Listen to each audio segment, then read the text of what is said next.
जातीय जनगणना, ओबीसी हक्क आणि शिक्षक प्रलंबित प्रश्नावर केंद्र सरकारला आंदोलनाचा इशारा. जळगाव जिल्हाधिकारी कार्यालयाबाहेर सुरू झाले आंदोलन.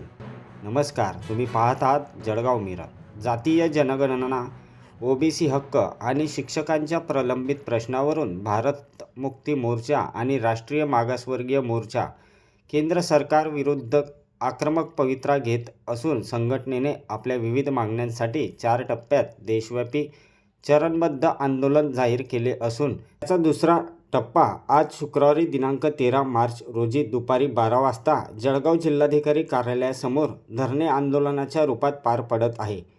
पहा काय म्हणाले आंदोलनकर्ते. राष्ट्रीय पिछड़ा वर्ग ओबीसी मोर्चाचा आमचा बाप संघर्ष करू. ओबीसीची जाती आधारित जनगणना झालीच पाहिजे. आमच्या 3 विषय आहेत. त्यातील पहिला विषय आहे जातवार जनगणनेमध्ये ओबीसीच्या जाती आधारित जनगणनेची मागणी आमची आहे.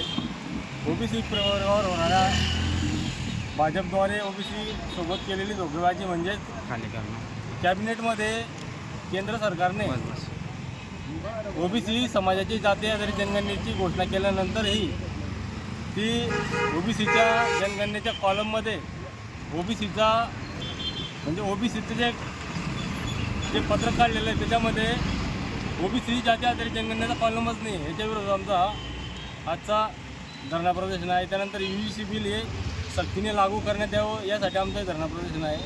त्यानंतर TAT परीक्षा ही रद्द करण्यात यावी.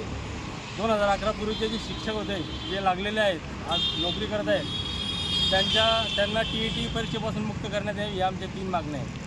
आज भारत मुक्ती मोर्चा आणि राष्ट्रीय पिछडा वर्ग ओबीसी यांच्या माध्यमातून आज हे आंदोलन सुरू केलेलं आहे की ओबीसींसाठी जी जनगणना केलेली त्याच्यामध्ये यादीत त्यांचं नाव नाही घेतले आणि TET परीक्षा रद्द करावी. तिसरा मुद्दा जो आहे तो UGCचा आहे. ते UGC रेग्युलेशन हे सुरू ठेवायचं आहे.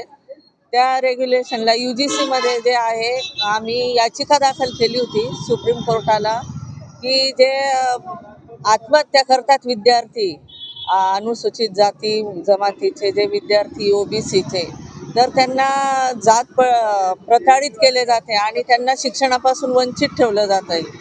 तर माझ्या मुलीने 2019ला आत्महत्या केली.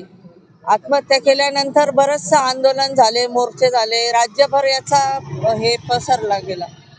परंतु याच्यामध्ये काही एक फरक पडला नाही आणि आमच्या मुलांवर जी वेळ आहे ती वेळ सुरूच आहे. अजूनही आत्महत्या करतातच आहेत मुलं आणि त्यांना शिक्षणापासून वंचित ठेवण्याचे पुरेपूर प्रयत्न या युनिव्हर्सिटी कॉलेजेसमध्ये संस्थांमध्ये सुरू आहे. त्याच्यामुळे आम्ही ह्या जे नियम जास्तीत जास्त कठोर होण्यासाठी UGCने जे बिल पारित केलं होतं त्याचं आम्ही समर्थन करतो. परंतु ते UGC बिल सुवर्णवाद्यांनी पुन्हा त्याच्यावर स्टे आणला आणि हे लागूच नाही व्हायला पाहिजे अशी त्यांची धारणा आहे आणि त्याच्यासाठी आता ह्या भारत मुक्ती मोर्चाच्या संयुक्त विद्यमाने आम्ही हे जे आंदोलन आहे ते चालूच ठेवणार आहे आणि UGC बिल हे लागू करायलाच पाहिजे आणि व्हायलाच पाहिजे. कारण जी वेळ माझ्यावर आलेली आहे तशी इतर मुलींवरती आईवडिलांवर येऊ नये याच्यासाठी आम्ही हे प्रयत्न करतोय आणि हा लढा आम्ही सुरू ठेवलेला आहे. माझं नाव आबेदा सलीम तडवी आहे. मी डॉक्टर पायल तडवीची आई आहे.